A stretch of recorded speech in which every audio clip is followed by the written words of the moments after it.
2019 ఎన్నికల్లో వైఎస్ఆర్సీపీ 151 స్థానాల్లో గెలిచి అధికారాన్ని చేపట్టింది. అప్పుడేమో సంబరాలు చేసుకున్నారు. ఇప్పుడు 2024లో 11 స్థానాలకే పరిమితమయ్యి ఓటమిని అంగీకరించే ధైర్యం లేక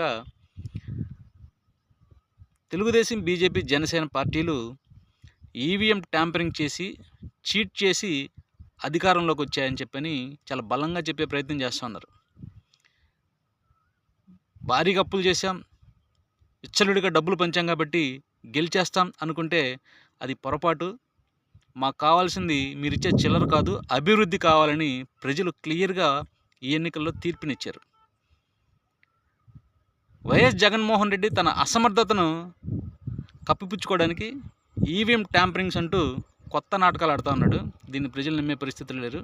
ఇప్పటికైనా మూసుకుంటే బెటర్.